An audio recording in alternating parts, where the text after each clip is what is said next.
and gentlemen, ready for countdown.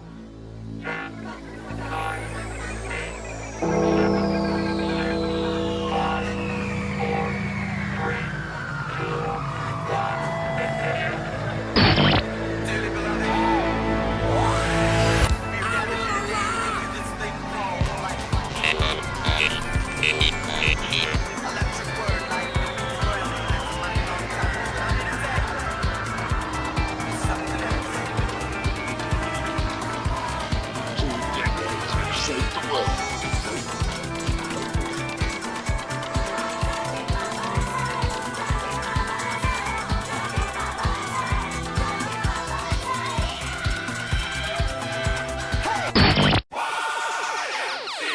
Man, this is some of the greatest stuff I've ever heard. Ooh. These go to 11.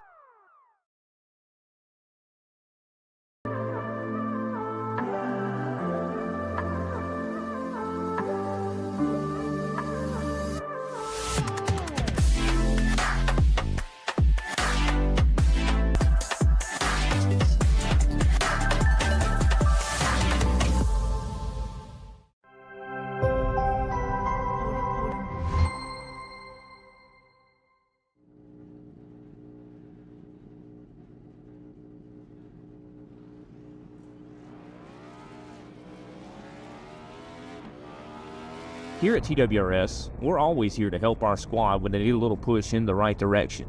That's just who we are. We're a beautifully diverse group of goofballs dedicated to driving fake race cars as fast as possible. And we continue to push each other to the front using the power of nonsense. We have one of the strongest NASCAR programs on the service, and you can access it all for $24.99 a month. And we just released individual subscriptions for $14.99 a month for each NASCAR vehicle. We also just added a Rallycross program, and our IndyCar program is taking off as well. So come join the weird side. We have speed and cookies. Cookies are not included in some locations.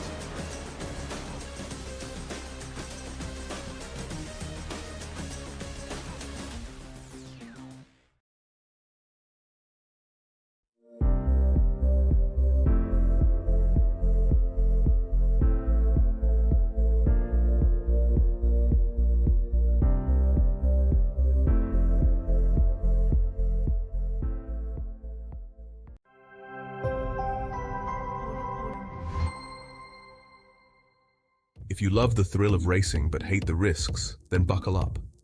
Everything Simulated is here to merge adrenaline with absolute safety.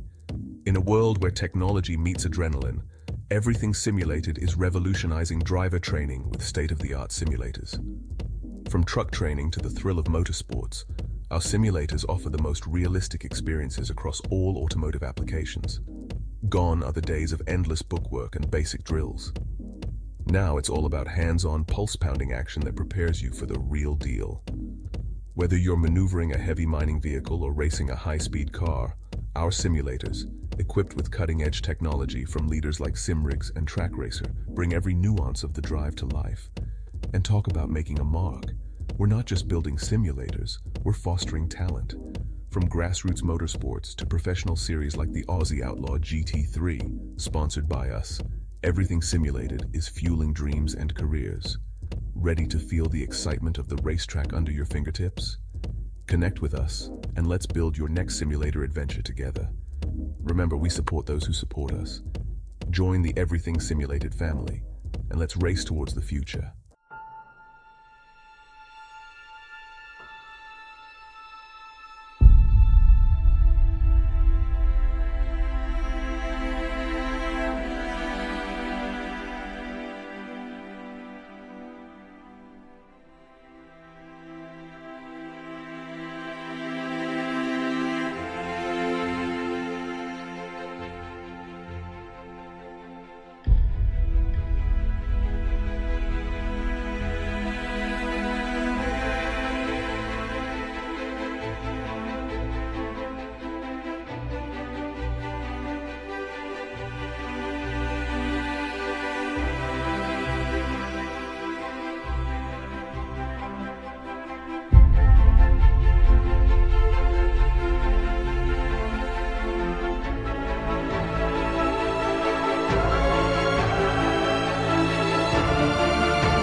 Racing isn't easy, but experiencing it is. iRacing puts you in the driver's seat with the industry's leading sim racing game. Drive on laser scan replicas of the greatest racing circuits from around the world. Go head-to-head against other drivers chosen by skill-based matchmaking to ensure competitive racing at every level. Compete across all your favorite series in officially licensed cars engineered to deliver the most accurate driving experience possible.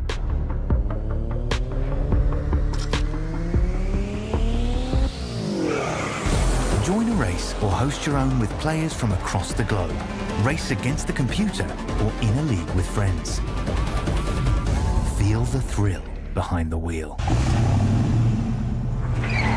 Visit iRacing.com.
Hello and welcome to the ARCA Sparks iRacing League Season 1 Round 10. Tonight we're going to be at the Bristol Motor Speedway coming to you live. I'm Big Al, your host, and I'm joined in the booth by none other than Mr. James Watson. James, how's it going, man? Where you been and what have you been up to? Oh, you know, just doing my thing. And, man, I can't wait for this. It's Bristol, baby. What more do you want? One of the most infamous and beloved short tracks out there. I just can't wait to see how the stars and cars of the ARCA Sparks series are going to survive here in the Last Great Colosseum. Yeah, definitely the Last Great Colosseum. And, you know, I, too, am excited to see how this thing is going to shake out. We've been going at it for a while here, exactly 10 rounds to be exact. Kind of developed ourselves a little bit of a reputation. And tonight we're here just to see if we can't push it just a little bit further. Let's take a look at the points here. Our point standing is going to show you Ruben Phelps. He is going to be pretty, I mean, he's out to a pretty commanding lead there. and then he's got Paul Olsen behind him. Paul needs a good, solid finish here tonight. He has been working right there in that number 2 spot, but Chris Severa is about ready to come knocking. Kenny Powell, having not finished too well in the last couple of events, is really going to need to come through tonight if he wants any shot at progressing. Got to give it up for Jeff Engler, as he is also a man on the move. Greg Wachinski in 6th, David Gervais in 7th. 8th place is Matt Brith, Jerry Walters in 9th, and Matty Cisna. That's going to round out your top 10. Man, that's kind of snuck up on us there, as we're sitting there looking directly at it. The bottom line is, hey, it's round 10, and we don't have too many races left to go. As a matter of fact, I do believe, if I'm not mistaken, Ruben Phelps is kind of already our undeclared winner. Yeah, all he needs to do is take the checker flag tonight, and he becomes the inaugural champion of the ARCA Spark Series. Yeah, let's take a look at the race facts. Right now tonight, we're going to be in Bristol, Tennessee. This track is 0.53 miles or 0.85 kilometers. The race length tonight, 175 laps. Pit speedometer is going to be 30 miles an hour, 48 kilometers. Well, 100% fuel, baby, with 4 sets of tires on a fixed setup. What else do you need to get the party started on a Friday night? Right, nothing better than a little Friday night short tracking. Yeah, absolutely. Friday night short tracking, man. Usually it's dirt tracking, and speaking of dirt, this track's actually been covered in dirt a couple of times in the years past, but not tonight, though. Tonight she's going to be back to her normal ugly self, and that load of concrete right there is going to probably be problematic for some of the drivers. What do you think? Yeah, maybe a little bit. But we'll just have to see how this plays out. Yeah, definitely going to have to see how it plays out. Qualifying is underway right now. Pretty well into it. Chris Severa putting down the fastest line thus far. We're going to keep a look on that with Jeff Engler coming in just second fastest. Man, the laps go by real quick here as you're looking at Severa's 14.655. I do believe the first lap's going to be the fastest lap. But getting her warmed up tonight, both on the track and in the booth. James, what about you, man? How are you feeling? Do you got any apprehensions, any predictions? I mean, I know you love this track. I love it as well. But there's got to be something that you tell us what should we be looking out for? Of course I got apprehensions. This is Bristol we're talking about. There's always that risk of a massive pileup. There's nowhere to go at this track. So we've seen, how many times have we seen a single car spin turn into a 3, 4, 5 plus car pile up at this track? You're always in danger. Yeah, every time there's more than 3 cars on this track simultaneously, you're at pretty high risk for a 3-car pile up. Yeah, definitely. That's going to be one thing the drivers are going to have to be very cognizant of tonight here. Watching those times there, still kind of Severa's 6.55 is still holding Kenny Powell, though, putting up a solid time there as he is with a 7.45. That's a 14 in front of that. And then we got a pair of Raffies on the board. There's 3 of them. There's 3 Raffies. There's a Craig Raffie. He's going to be driving that 030 car. There's a Kim Raffie. He's going to be in 7th place in the 099. And then there's a Tony Raffie. He's going to be sitting in 8th place in the 85 car. Could you imagine if there were 3 Nixons down there? Wow. That'd be awesome. Like, don't feed them out the dark, right? Yeah, we almost have the entirety of the Rogue Sim Sports operation here tonight. Yeah. All right, let's take a look at what we got going on here. Do you, I know there's something going on with TWRS. I think that's right. It's next week, and we're doing there it is. It's the week after. That's why I have keynotes here, people, so I don't mess it up. 5th annual Vintage Indy Race is going to be June 13th. Practice is going to start somewhere around 8:30. Looks like 8 o'clock, actually. 8 o'clock. Practice opens at 8 o'clock Eastern. Yes. Practice opens at 8 o'clock Eastern time. Going to be. Why don't you tell us about this? I see there's quite a bit of cars that are going to be offered during this time. Yes, sir. It is the 5th running of the Vintage Indy. It is basically done to pay homage to the history of the great Indianapolis 500. So you have the IR01 standing in as the fire-breathing dragons that were the 90s kart days. You have the 09 IndyCar representing the kind of the last legs of the Indy Racing League, and then obviously the Lotus 49 and the 79 paying tribute to the early decades in the 60s and 70s, and then the Asphalt Sprint Car, which is representing USAC's involvement in the Indianapolis 500 and American Open Wheel. So yeah, basically it's a whole big dumpster fire of cars that should not be on the same track all at once. It is multi-class, so you're only really racing the other cars in your class. So yeah, it's a great time and can't wait for it. All right, let's take a quick step away here. Just get a couple words briefly from sponsors. We'll be back with the gridding of the night's race.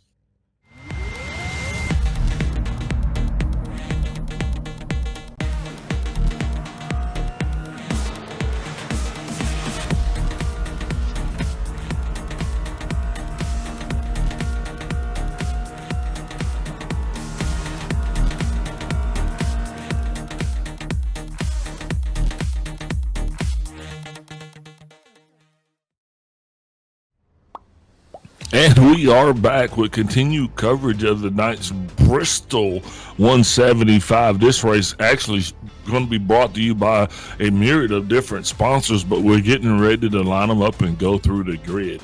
Sitting right there on P1 is going to be Matty Raymond. He's going to have Chris Severa on his outside. In P2, both these guys putting on blistering times. Row 2 shows Jeff Engler and Kenny Powell on his outside. Row 3 shows Greg Wachinski and Craig Raffy. Sebastian Manshenden and Kim Raffy round out the next row. Tony Raffy and Rick Vincent round out the top 10. And in row 6, you have Matty Cisna in the 6 and Ruben Phelps in the 06. That's a whole lot of 6s that I'm not comfortable with. Row 7 has the 45 of Paul Olson and the 27 of Derek Jacobs. And rounding out the field is David Gervais in the 88.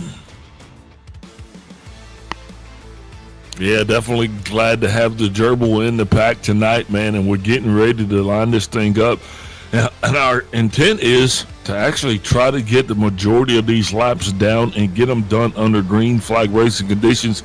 There's no stage racing here tonight, so once that yellow flag is replaced by that green flag, the next flag we want to see is a white flag replaced by a checkered flag. And if that is a series of flags that we can actually get, I think that'll make myself and a whole lot of people really happy. But I don't think it's going to come down that way. I think there's going to be a couple more yellow flags thrown in the midst there, and that's going to kind of make this whole thing not be as sexy. Lights off on the pace car. He's been getting down and away. Nope, not yet. One more time around. Now the lights are off on the pace car. That would have been the parade lap there, James, getting it warmed up. What are you thinking? You got those butterflies? Are you anticipating there being a caution within the first 10 laps? Well, I shouldn't ask you that on the first date. That's the thing about Bristol is that you never can tell. Sometimes it'll be okay. Sometimes half the field will be on a tow truck halfway through lap 1. So we'll just have to wait and see. Yeah, we're hoping we can keep as many of these cars as possible on the field. Pace cars down and away. Got to 83 of Matty Raymond. He has taken us through that Geico restart zone, and away we go. The 175 is on the 10 of Chris Severa, high around the outside. He's going to be trying to make his move. Yeah, Severa wasted no time, and Powell either. Ooh, bit of a lunge from Kenny, and he had to save it to avoid. Oh man, he had to get up on the blinders to avoid running over the 83, and that almost looped that 24 car around. But well, yeah, right now he's not making any friends as he's got the 030 Craig Roffey right all over his rear bumper. This guy's going to be trying to get around. Looks like Kenny's back on the pace now as he is slowly reeling in the 83 of Matty Raymond. Remember, these two guys do have a little bit of a storied past. Going to see if that comes into play at all because, hey, short track, short tempers, right? Just like that, the 030 slips under the 83. And Craig Roffey is going to be putting himself up on the podium for the first time tonight. yeah, we know Matty Raymond is one of those just kind of chill and take it easy for the first chunk of the run and save tires. So it's not super surprising to see him kind of fall down the running order a little bit.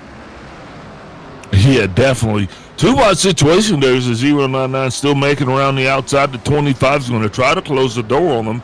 These two guys definitely going to be banging it out. The 25 of Jeff Engler. Caution's out. Let's take a look at this one and see exactly what happened. And I called it 10 laps. Don't think it took that long. Looks like the 85 car all wrapped up in it. Going to have to unpack this one slowly and see exactly what occurred. Oh, looks like you just lost it. Oh, nope. That's a little net code right there. I see, you see right there, looks like it'll be a little net code there from that 6 car.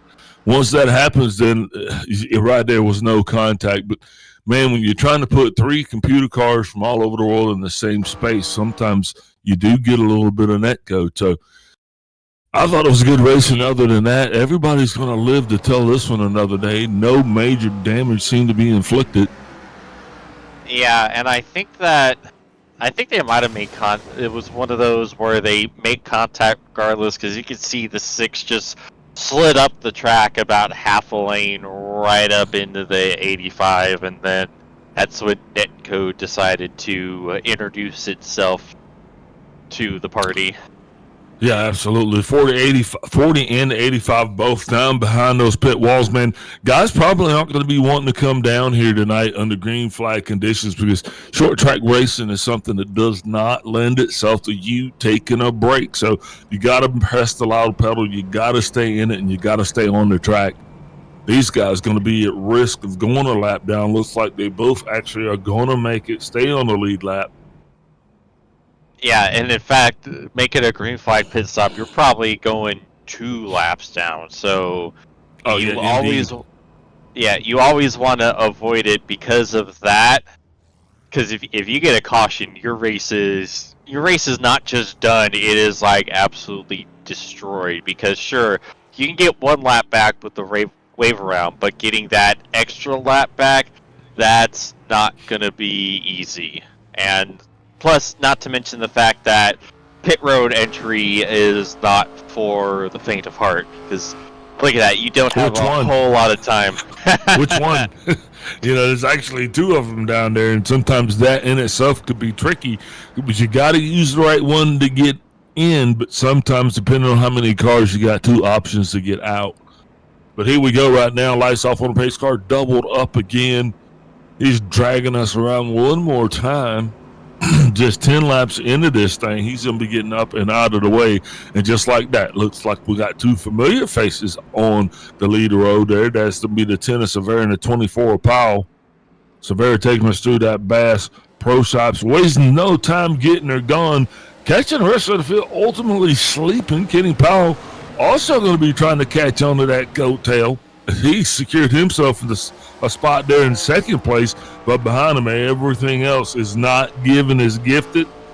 And everybody seems to be trying to bring it in, trying to get it down on the door roll. I don't think we're going to be seeing side-by-side racing, hopefully for not the whole time tonight. That will get just way too exciting. Right now, everybody's still trying to figure it out. The 94 comes around at 25. That's going to be a pinch point, but nope, looks like he might have the momentum to continue around the 93 car. Yeah, man, that 94 car, that's a new car. If you're sitting there and you're looking, oh no! Just like that new car ain't so new no more. There's that caution flag. Looks like he went roundy. Gonna have a couple hours. And I was getting ready to say that new car, the 94, that's gonna be none other than Rick Vincent.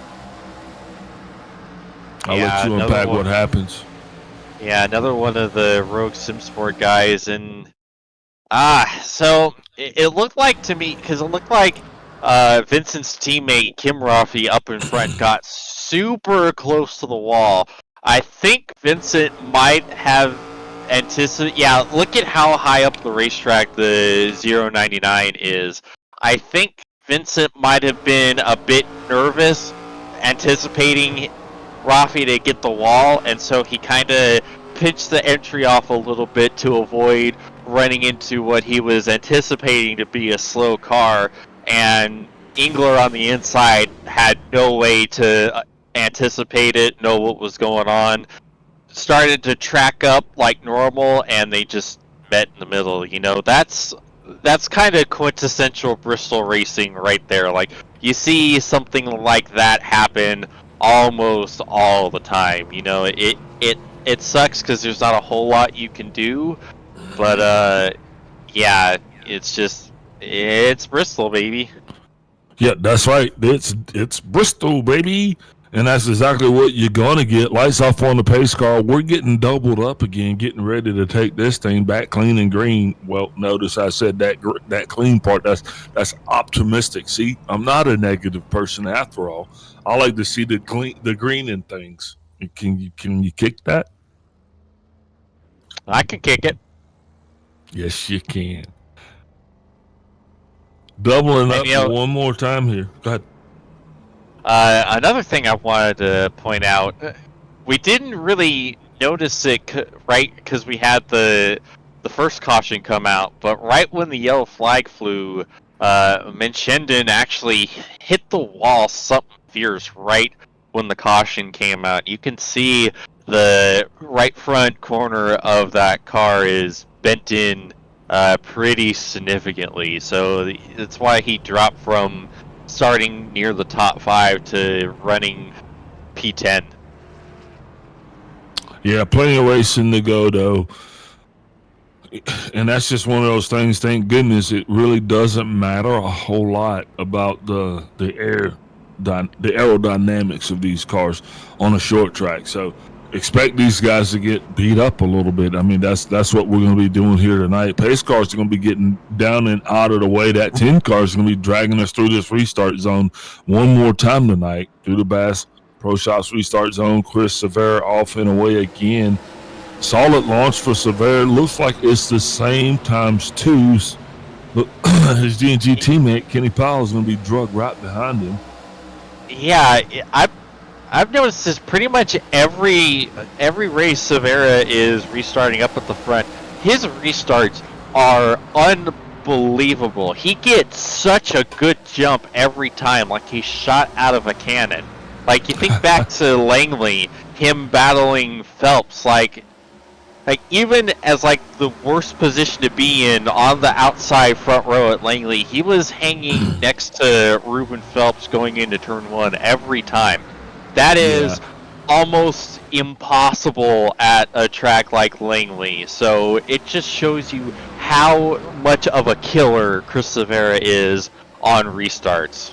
Yeah, you got the 030 battling the 24-24. Actually let him by now. The 030 is going to be contesting that 10 car for what looks like the lead. This is the first significant challenge that Severa has had tonight thus far, but this is the first time Craig Rafi has been up there. And now that he has actually kind of got a closer grasp. Man, knock it out. Grasp on Chris Severa. I don't know if he's going to shake him. You know, what do you do in this situation? You know, if you're Chris Severa, do you actually let this guy kind of chase you down and dictate it, or do you kind of let him go around and then you chase him? Honestly, if it were me, I would just let him go, because like my strategy, especially here, is I qualify up front and then I just fall towards the back and just putt around, save as much tire as I can, and then pick it up about like 2/3 of the race or so on.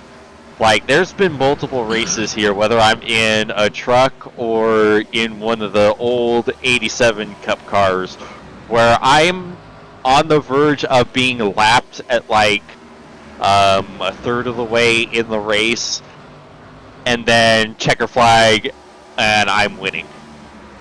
So being able to save tire at a track like Bristol is worth its weight in gold. And I believe that's what we're seeing from the 10 car, because you can especially see it when he gets that monster jump on the restart, and then everyone immediately catches right back up to him. Like, he is just saving his stuff and waiting for the laps to tick down before he really starts picking it up.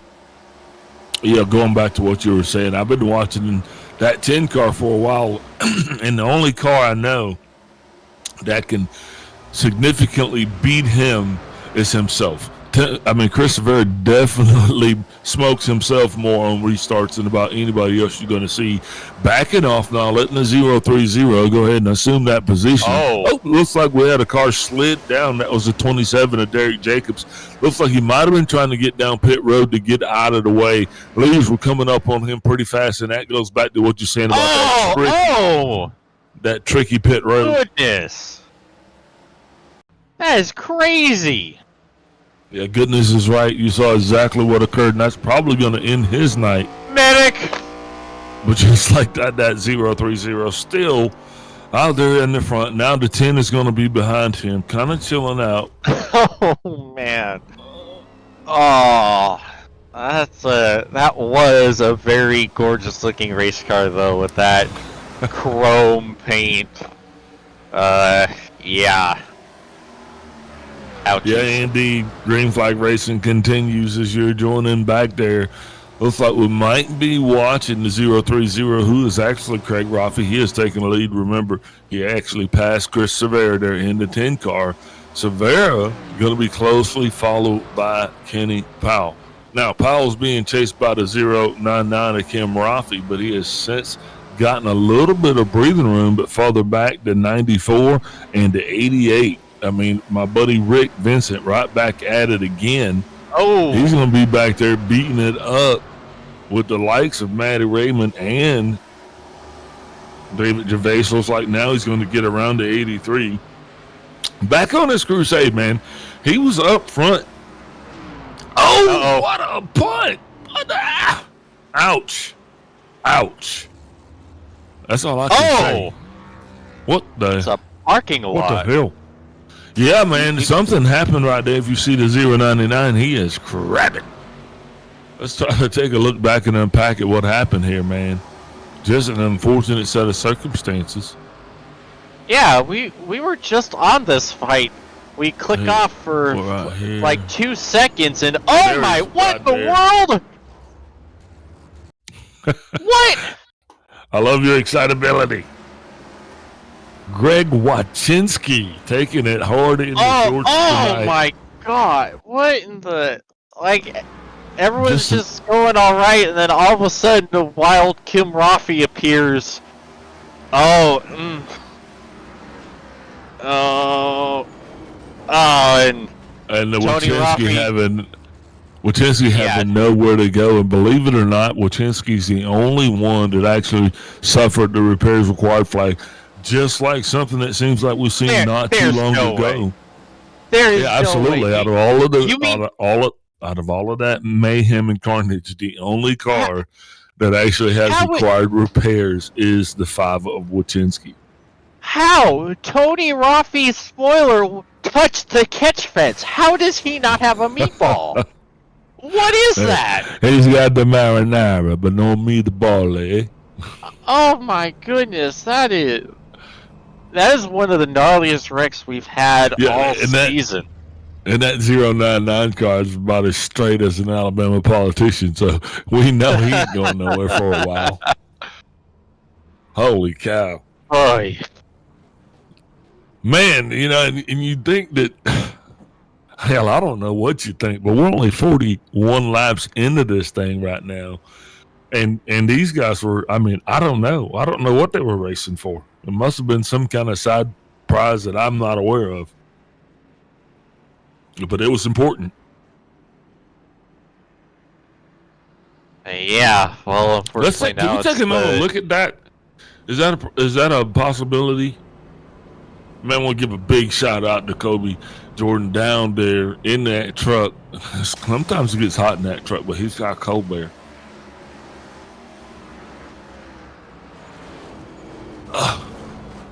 Yeah, in the 99, the 099 did everything he was supposed to do, sitting right there in the middle of the track. He was on the brakes. You know, it was not moving, going in and out. But I think Wachinski's spotter screwed him. Yeah, I want to see like the onboard cam from Tony Raffi and Wachinski, because that is.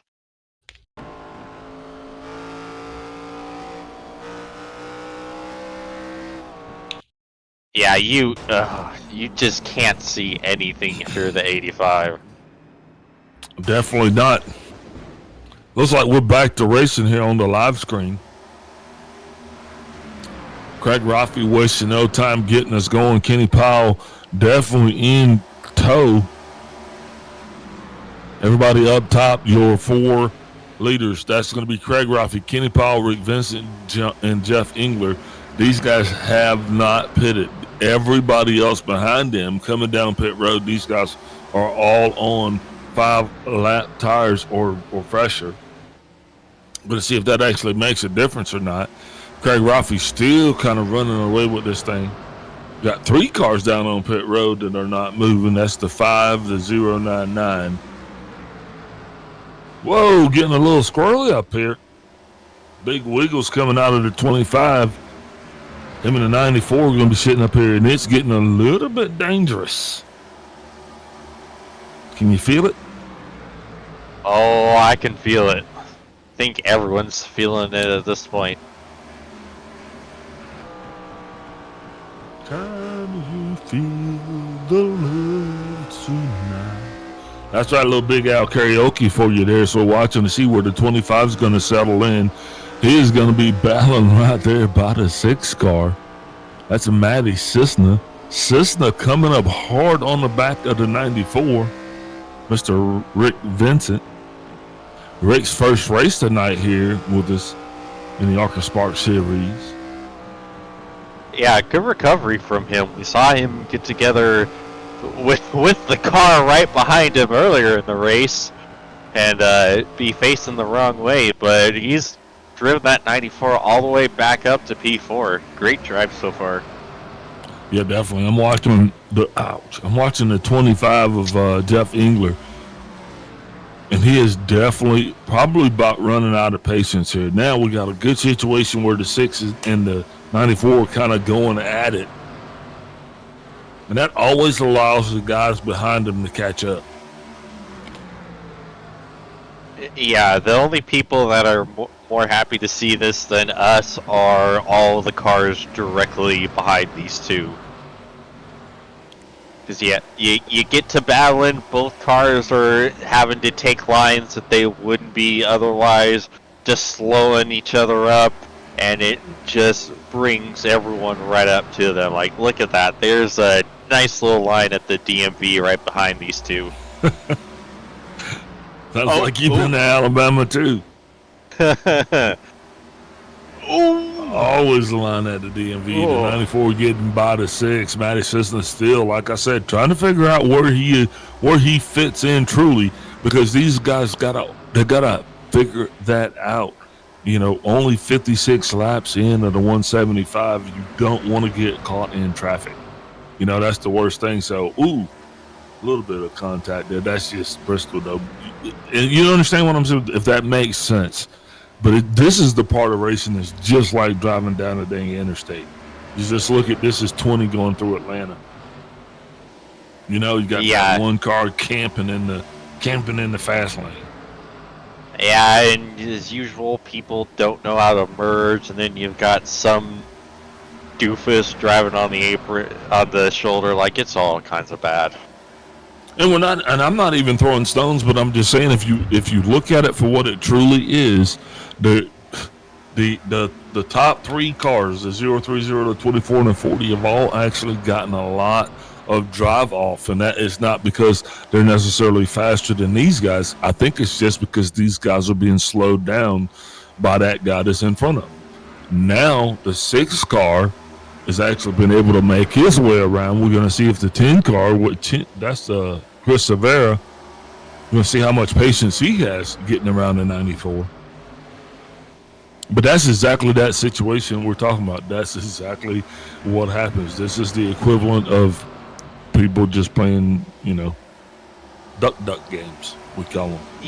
Yeah, this is precisely the reason why I focus so highly on, a little bit of contact between Vincent Severa. It's going to be a lot more than that. Absolutely. This is why I always try to tire save, because not just because, you're trying to make it to the end of your run with as much speed remaining as possible, but because it's easier to pass when you have fresher tires. Obviously it's Captain Obvious, earth-shattering knowledge right there, but because you can see the 94 is hanging tough on the outside. The outside line is the dominant line here since they reprofiled Bristol way back when. So his tires are like twice as old as everybody that's around him. He's not going to win this. There's no way you win this battle. Best case scenario, he beats his car up in at least 1 more. Worst case scenario, he beats up his car in 5 more. And here he is right now banging doors with the 88 of Javas.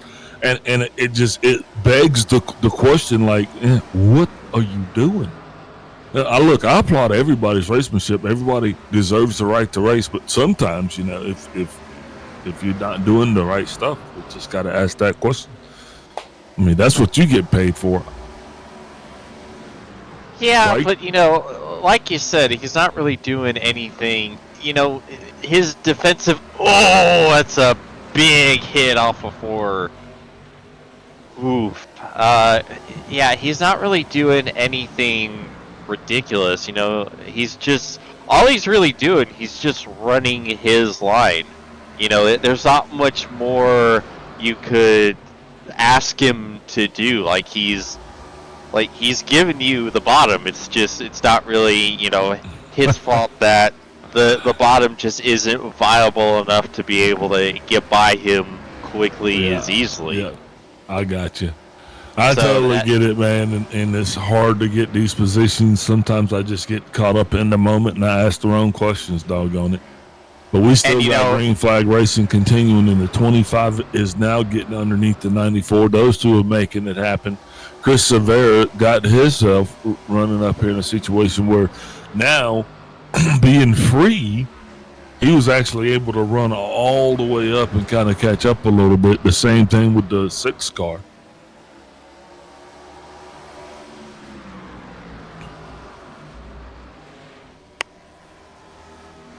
Yeah, I'm sorry, I meant Severa. We see 10 car making quick work of the 40, a lot quicker than it took them to get by Vincent. Oh, I knew that was going to happen. Yeah, Chandon back in the wall again. That was almost like watching somebody with a bowl of batter standing over a hot skillet. Okay, he's gonna make pancakes. You know what I mean? Pancakes. No, there he goes. 45. I have no idea where you're going with this. That was predictable. I mean, I was just like I'm like, dang, he's gonna hit the wall, and then he hit the wall. I was like, I thought I said that out loud, but apparently it was just only in my head. No, you said yeah, we gotta change for the lead. Yellow 5 pile going high around the outside. Oh! Ouch. Didn't come without consequence. Huh?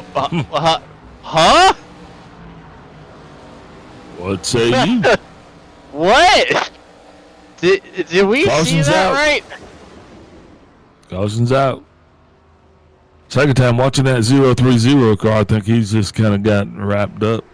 Uh-oh, yeah, he is showing a lap down, so that might be the reason why we're under... Oh! What?! Why don't you unpack that one for us? This is that what they mean by riding the Dente? Good lord! Oh, and he rolled over on Minshandon! Oh my god. So, I don't know. I don't know. Obviously, I think Rafi is slow from the... I'll let you unpack it, because I'm still trying to figure out what's going on here. Yeah, like, what have you... Like, man, if you're Minshandon, you need to change your shorts after that one. And A lot of takers down on pit road, but yeah, definitely let's try to go back there and you please try to give us a walkthrough on this. So James, what let us happened know was exactly what. Yeah, there we go. I believe Rafi was pretty slow from the earlier contact with Pal, and Severa just caught him. But at even that in itself was. I mean, you know what I mean? It was eventful. Yeah, There's like a lot of things that happened right there. Yeah, so Severa with the a not damaged car just carried so much speed into the corner. I don't think Chris was able to anticipate and understand what was going on. They make contact, it shoots Rafi up into the wall, and suddenly he's riding the safer barrier like Casey Kane in 2010, and almost Powell's flips hanging over. out on pit road. Rick Vincent's hanging out on pit road. Like, wow, Sisson's hanging out on pit road. What a gnarly wreck. These are some of the craziest wrecks we've seen. This is unbelievable. Rafi was sitting on pit road for a while. Powell with a 36.8 second stop.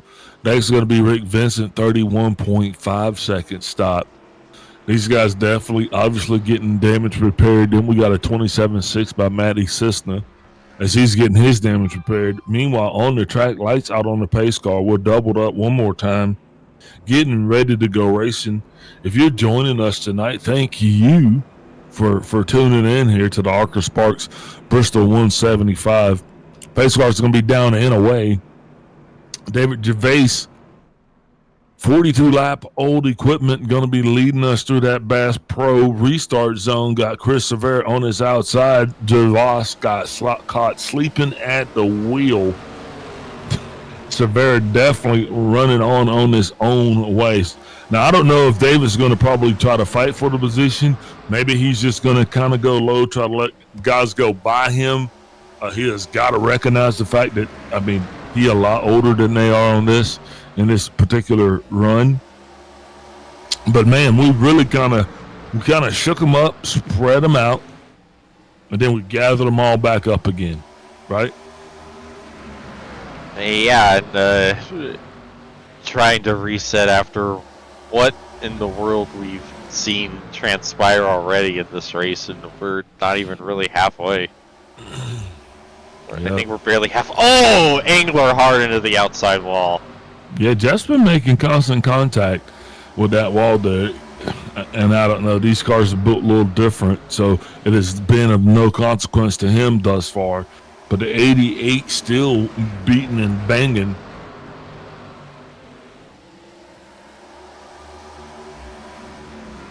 With a 06.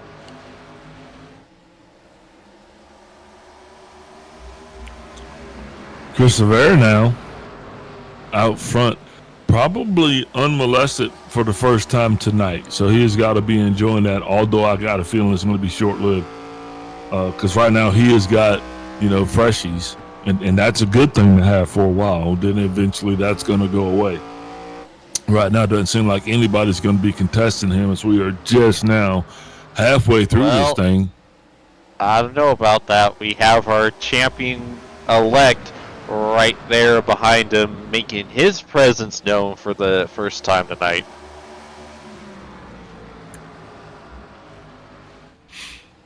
Yeah, I got you. I was just watching that 6 car reach out and touch the 25 of Jeff England. And in doing so, he actually probably lost a spot to the 20. Well, he didn't probably. He actually lost a spot to the 24 Kenny Powell. Now, Powell's going to be trying to put that bumper on the inside of the 25 himself. Seeing David Gervais down on that inside, he is going to be kind of holding up that bottom line as he is letting these guys go around him because he is on older tires. Everything else is rolling.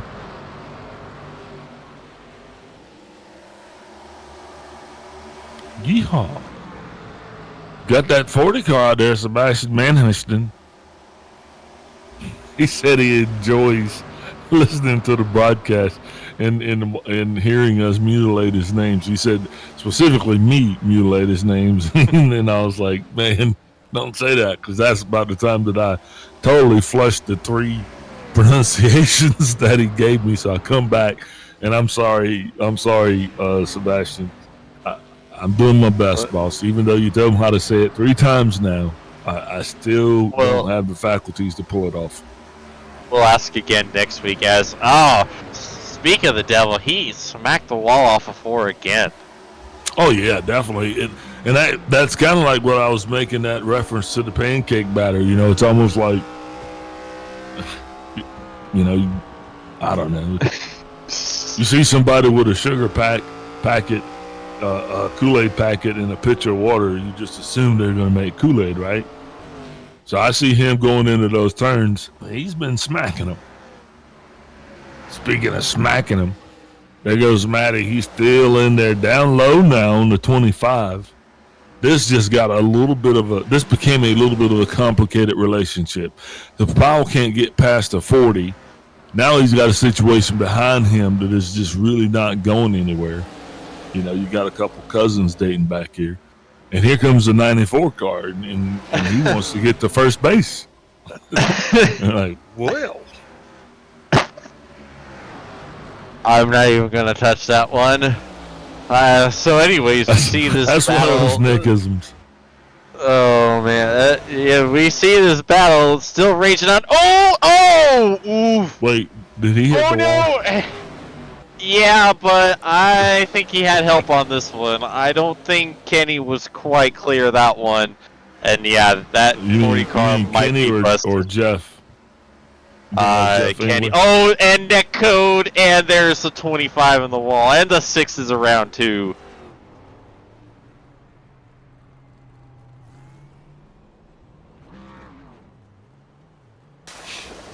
Well.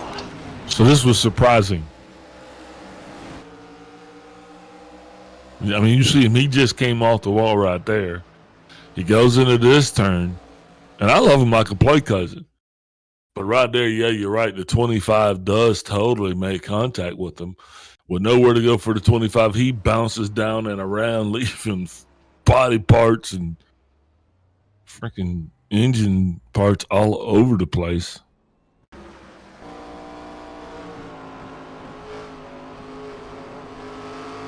Man, Sebastian Manhuston, with a black flag, along with Rick Vincent with a black flag. And I don't know if these are going to be drive-bys due to incidents. Yeah, I reckon they might be. And that's a nightmare to have a drive-through penalty here, especially since I think this is single pit road Bristol. So you've got to drive around the whole thing. So yeah, you're essentially having to go around twice because that drive-through is required, and you cannot touch the car. You don't even stop in pit road. You just drive through and go back around, get in line, try to come back around, go again. That's when you're going to try to get your fuel, get your tires, and get back out there on the line. But man, this one's been exciting. Yeah. This is exactly what we expected from Bristol tonight, honestly.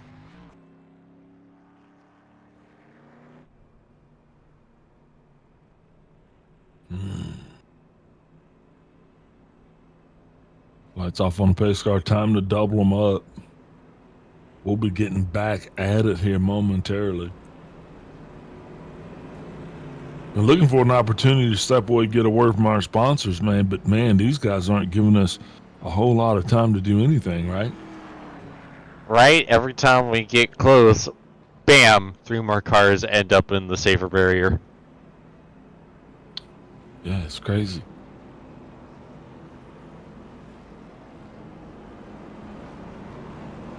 Definitely a lot going on up here. Ruben Phelps making his way back up to the front. He's going to be starting on the outside pole.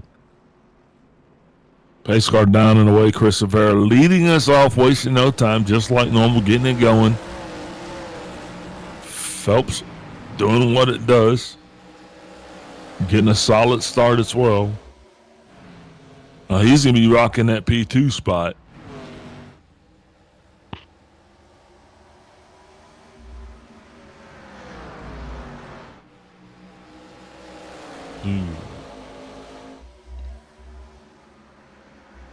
Not sure what's going on with the 94 car. He is down on the inside of the pit.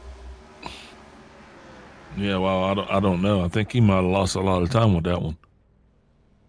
Back on the racetrack watching the 45. As he is going tremendously slow right now.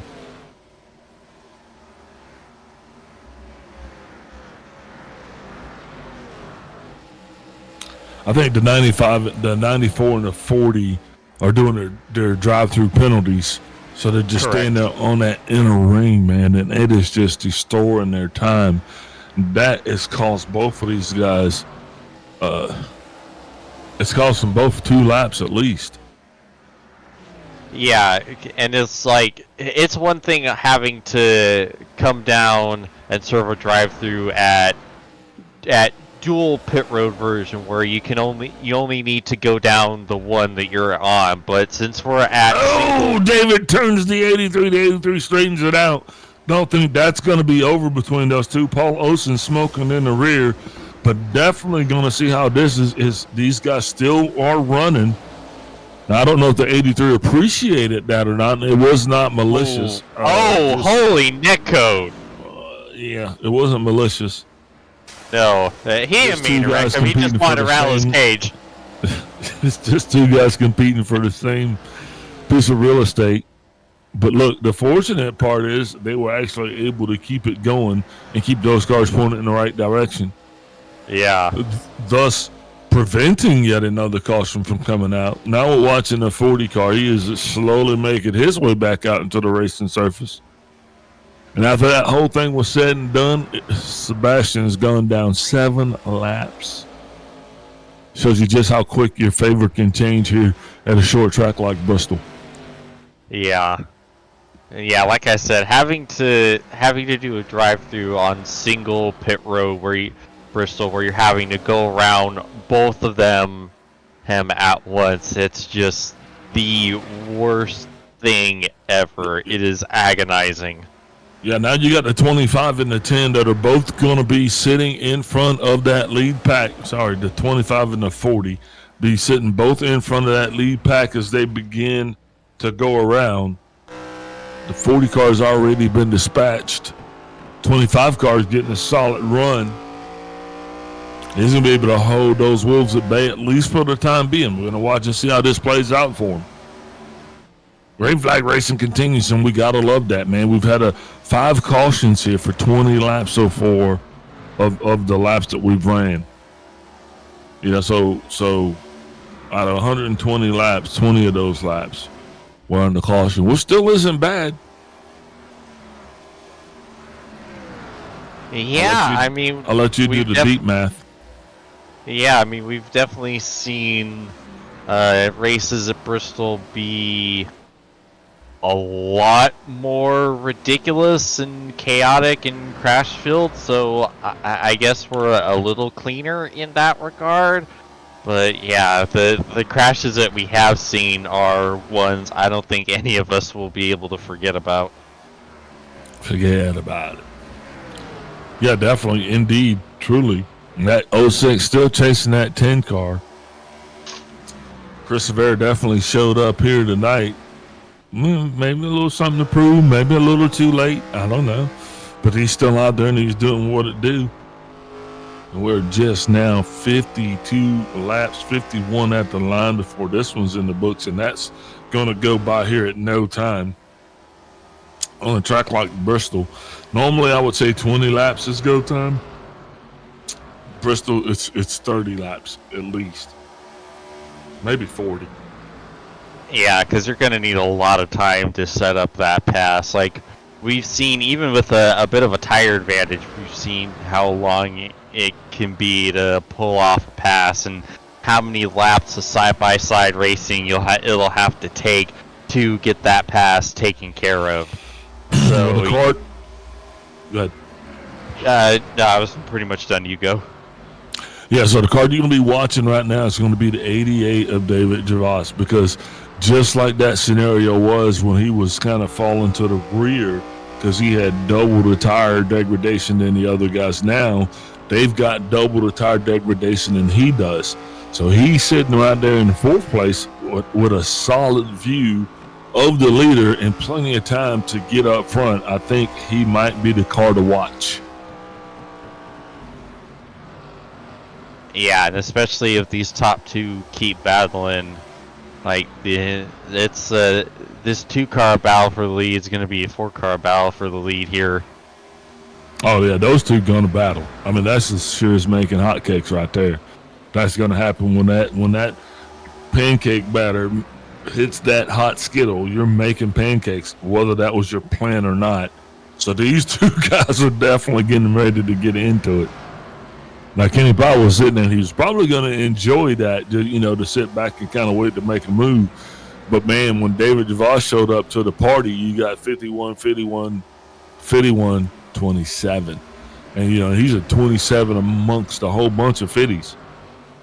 So he's definitely got to have a little bit more confidence. But here's my fear. My fear is if David doesn't go now, he's just going to sit there and he's going to burn up the best lives of his tires following Kenny around. Yeah, but he's got to strike now. He's got to, at a minimum, he's got to put pressure on these guys so they're going to drive harder to burn their tires out. He can't just follow these guys right now, because in that case, he's allowing them to kind of let their tires kind of cool off and stay nice. Yeah, especially since we're only going to have like 41 laps to go here. Like, you don't have a whole lot of time to just sit and wait for the time to strike. You have to make your time to strike. Yeah, get around Kenny now. Then you get up there and you watch the battle between Phelps and Severa, and you wait on that time to capitalize. But yeah, I'm anxious. Oh, 94 cars again. Yeah, he is still. These guys they're bound and determined to make it happen. We haven't forgot you guys.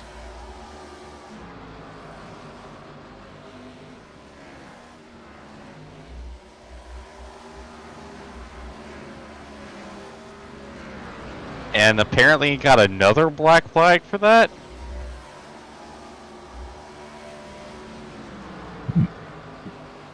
Yeah, that's gonna add several laps back to their register. More laps on pit road. Both of those guys having to come down again. The contact they made with each other was enough to require both of them to come down and drive through for incidents. And remember, these two guys were just driving around there following each other. Again, and we talked about it. It costing each one of them no less than 2 laps apiece. The 40 car, actually, it cost him more. I think it cost Sebastian 7 laps by the time it was all said and done. Now you got the 86 car driving down on the inside to 25. He was that lap car that we were waiting to get to. We got to him. Well, he's doing the right thing. He is just staying high, causing these guys to go around. Kenny Powell doesn't like the setup. Those guys are doing some acrobatic stuff in the same dimension, though, so it didn't work out. I don't know what else to say. I don't think that was netcode netcode. again. No, it looked like there was some gap in Can we see between. from behind?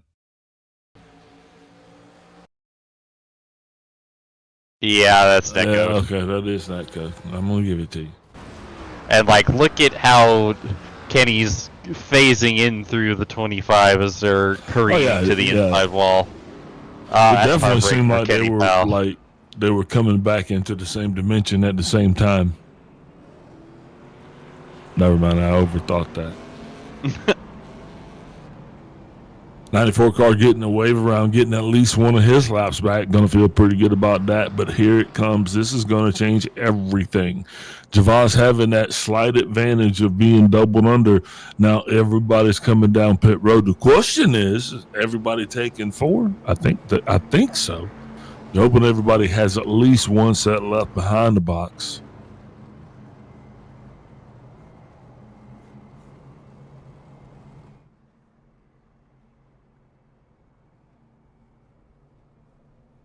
I just have my pit window up here, and I can't find it. Somewhere here, amongst all of my technology, I have the amount of times folks have pitted.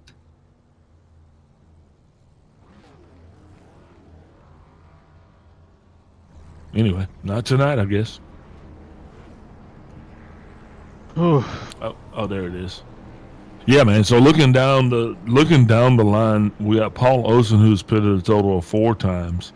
Sebastian Manshinden is pitted 5 times, but everybody else is right there at 3. So that means everybody's got at least another set of tires behind the wall. 31 laps to go. You know, you're putting on a fresh set now. It's gonna be a shootout. Not sure why these guys are still behind the wall. Kenny Powell, what are you doing? Powell's going to lose at least a lap.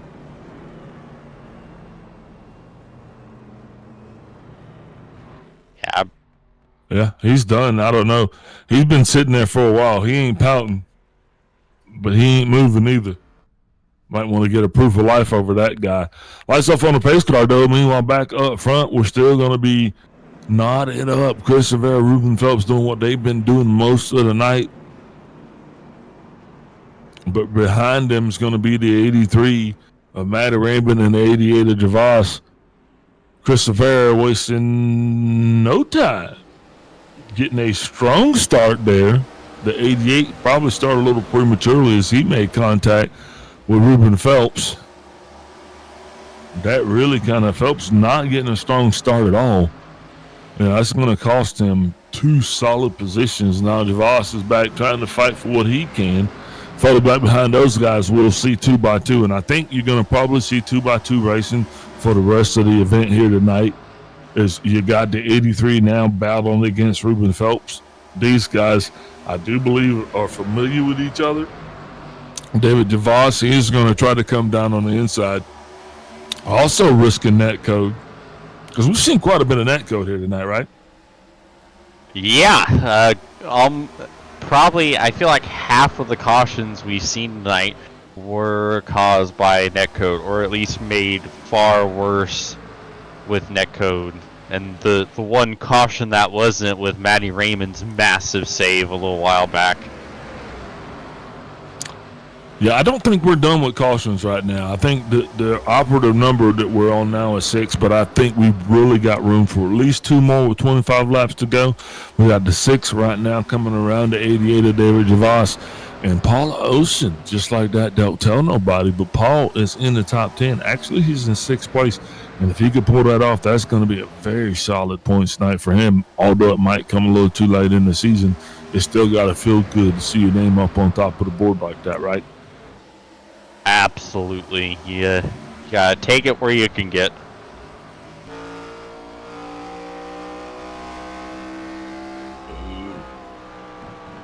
Man, the 83 really struggling there. He has got Matty Cisna.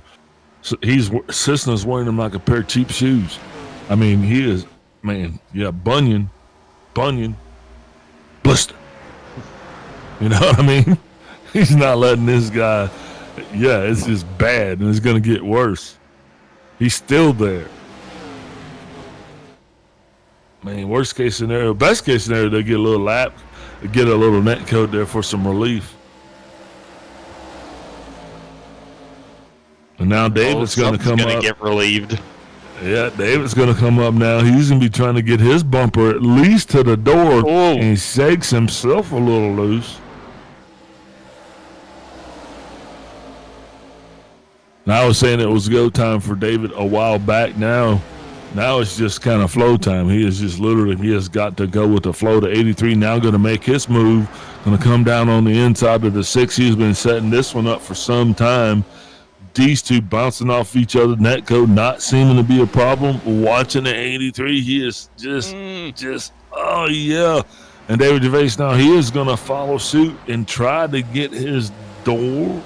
Nope, not going to happen. But look, he's not yielding. He's not giving up. He thinks he is faster for whatever reason than Ruben Phelps. Sorry, that's Matty Cisna.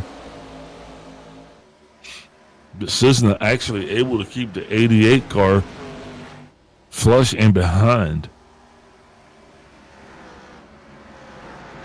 You know, but short track racing, this is about the time that the temperature gauge is starting to go up. And with that, you're going to see that 88 and that 6. This might not end. Oh, it did. That one, he just got on by. But you did see a little bit of incidental contact. Temperature's starting to run high about now.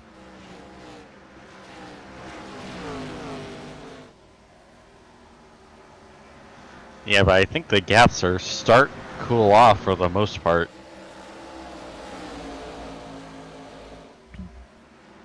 Because we got half a second from first to second and nearly a full second from second to third, so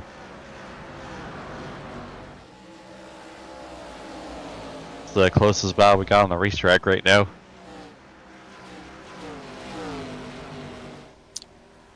Indeed. And the 45 of Paul Olsen's not going to push the issue too much. I bet he feels like the Lone Ranger out there.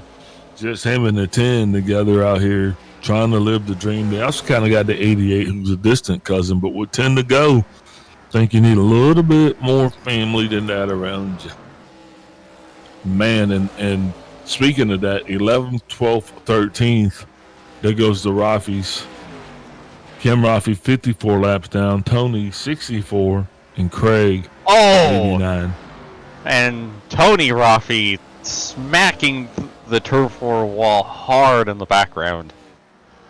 Yeah, the Raffy family reunion has not been going well tonight.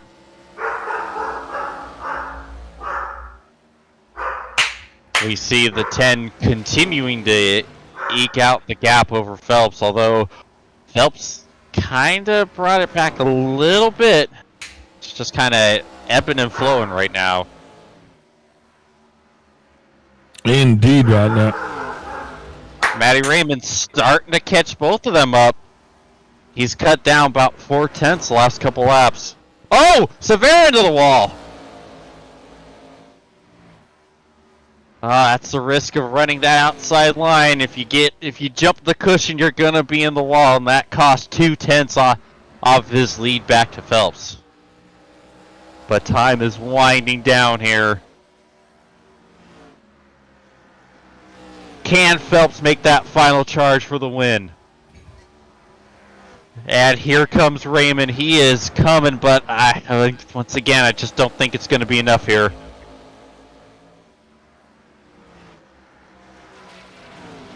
Yeah, I think Matty Ray just lost a little too much time trying to get by the 6 Cisna. He's one of the fastest cars on the track right now, but still way too much gap with only 2 laps to go right here.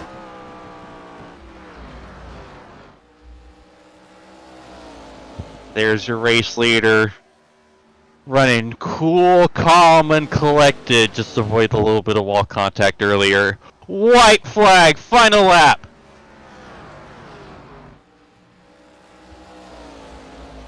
Phelps trying to make the middle line work, but it's just not going to be enough. fantastic performance. Chris Severa wins at Bristol.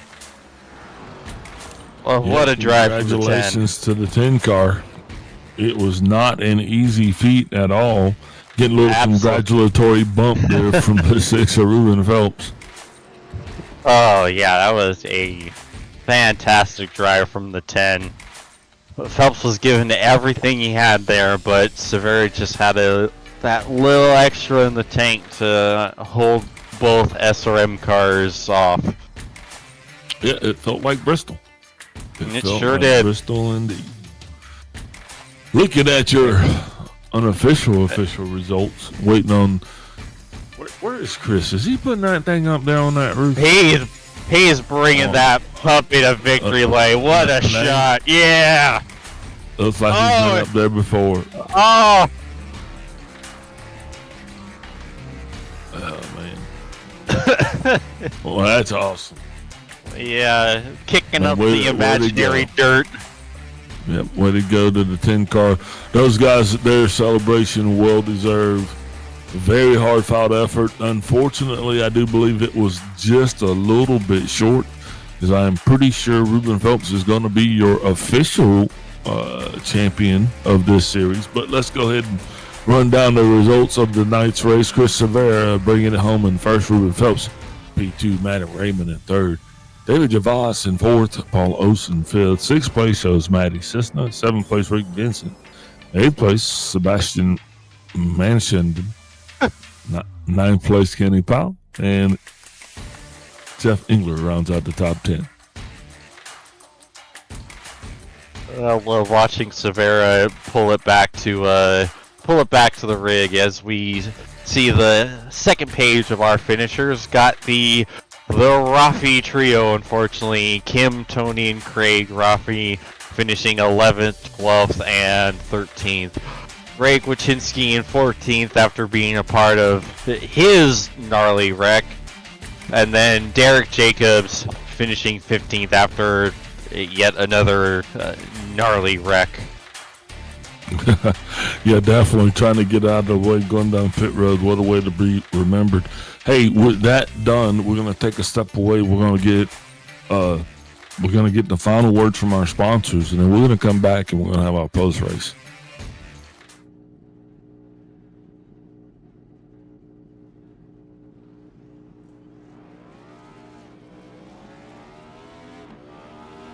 Here at TWRS, we're always here to help our squad when they need a little push in the right direction.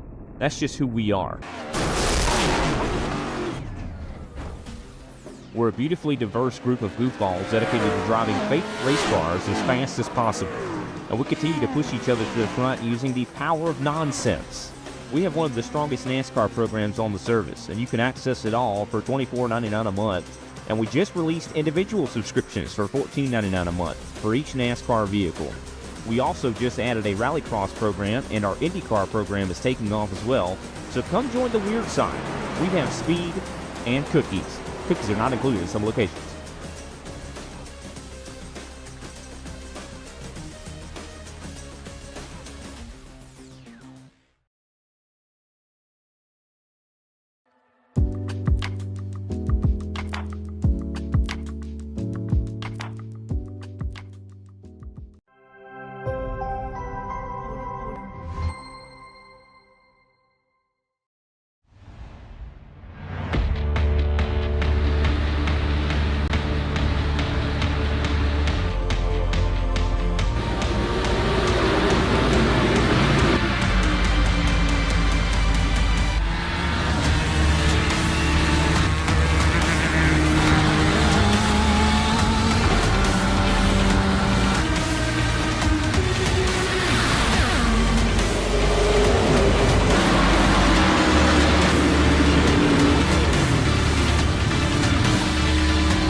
And welcome back to continued coverage of tonight's ARCA Sparks 175. I'm your host, Big Al, and looks like I'm joined in a booth by none other than Mr. Matty Raymond.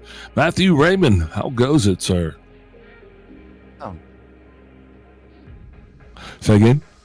I said, hey, mate, how are you? You all right? Man, looks like you came out, man, and you guys had a rocket ship starting this thing off, bringing it home here, starting off in P1, and then it was just a dogfight after that. You want to talk us through some of your trip trials there? Yeah, sure. Yeah, I was pretty surprised. Landed on the pole. I've done a few officials this week and put a few laps in just for the fun of it, sort of thing. And better to be lucky than good there. And then in the race, just sort of tried to look after it to start with. That's why I was sort of letting everyone go, really. Just it looked to me like everyone was pushing pretty hard. So I thought, if I just look after it here, I should be able to round them up later. But a few cautions fell. Didn't really get the chance to get a long sort of, 100 lap run or something like that, like I was hoping. And yeah, just sort of had to work our way back up there, but happy to land back in third at least. So yeah, it was a good day, good race. Yeah, how does that affect your psyche if you come kind of prepared here? This track was a little cool. I heard guys were actually experiencing a lot warmer temperatures there throughout the week, but when you come here expecting that long run and you never can quite get it, how does that affect your psyche?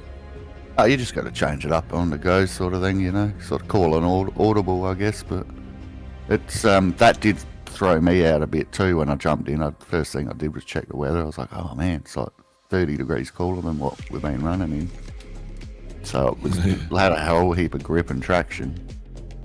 So I was like, maybe the tyres won't fall off like they have been.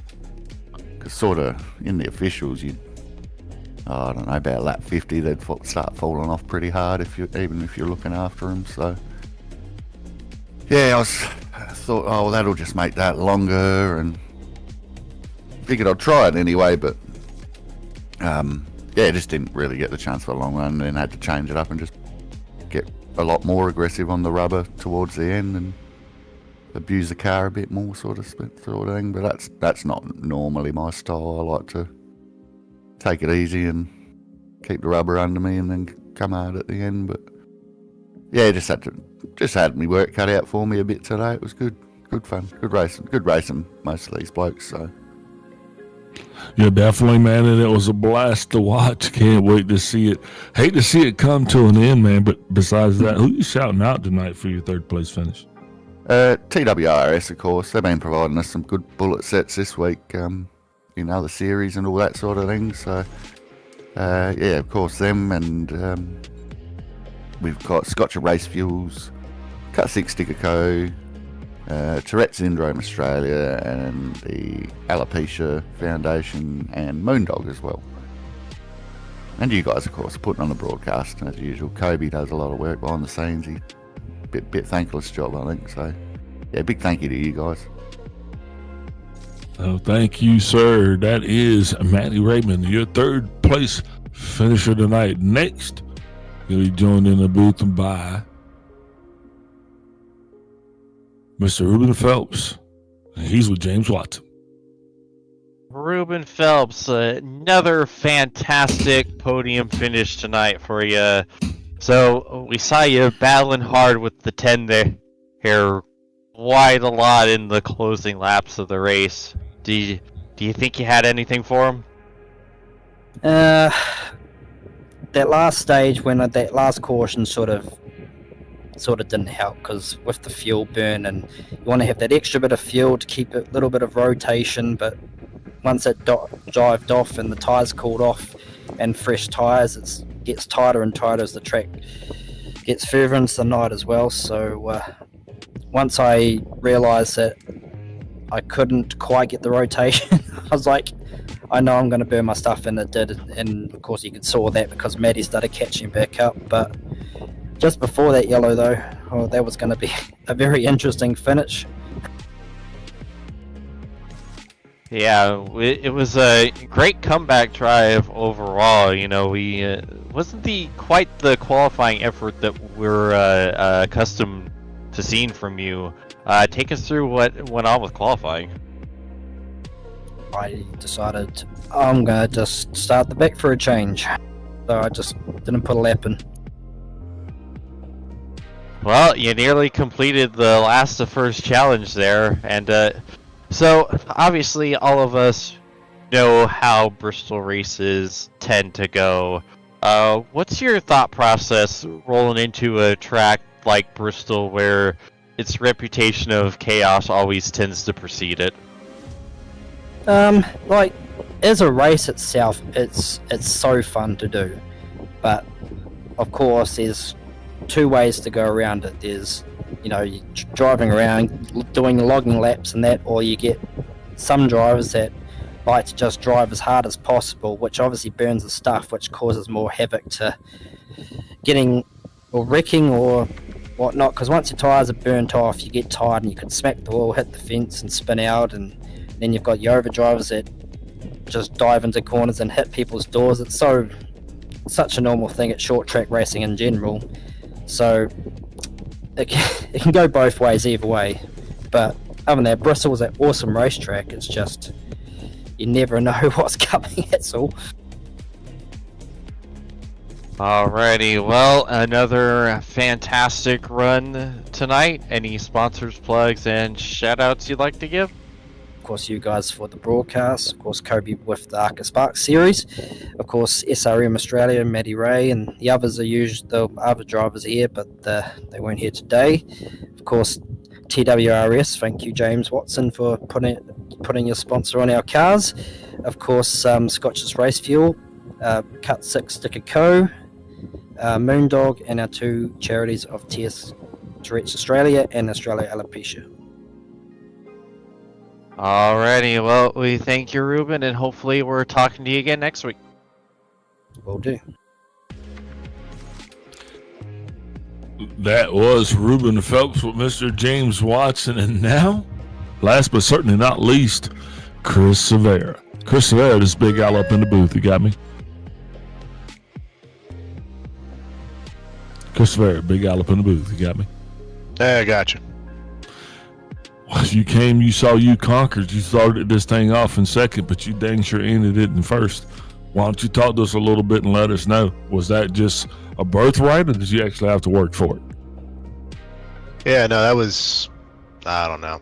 It was just the car is just like on rails. You have to just drive it a certain way, and once you figure that out, it's just go around in circles 175 times.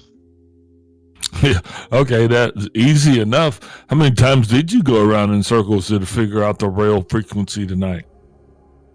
As soon as I loaded it into my official race, maybe 2 hours before this race, and I saw it was the same setup as every other week. So, yeah, it's just unfortunate. Hopefully they get some good setups in this car, and it won't just plow everywhere. Yeah, so is Bristol one of your tracks minus this setup, or does this setup make Bristol not one of your favorite tracks? No, I like Bristol.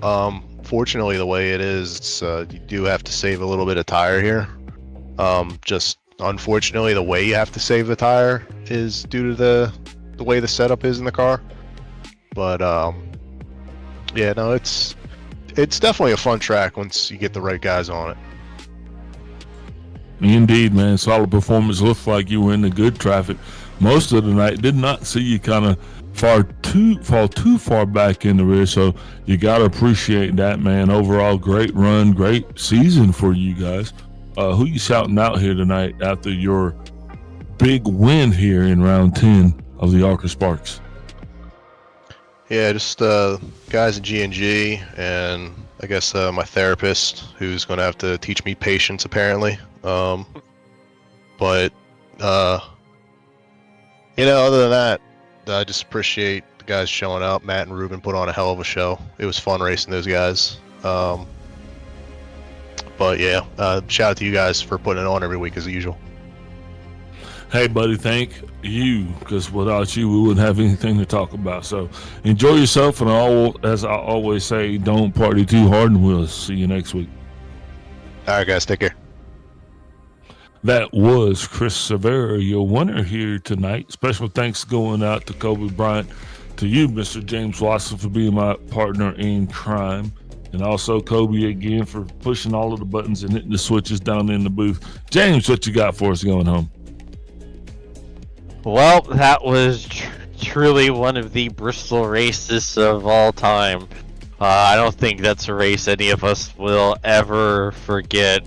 And it lived up to the hype, and you know, what can you say? It's Bristol, baby! It's Bristol, baby. All right, want to give a special shout out once again to all of our sponsors there, to Scotcher Fuels, to Doogie, to the 131 guys, to TWRS, and hopefully I didn't miss any, and to you especially for joining in here, keeping up with us a week in, week out. Stay up to date. Follow us on Facebook, YouTube, and on X. Series 1 Race 11 next week, June 7th, is going to be Texas Motor Speedway. Please make sure you join in and watch that one. Until next time, as I always say, don't party too hard, and we'll see you next week.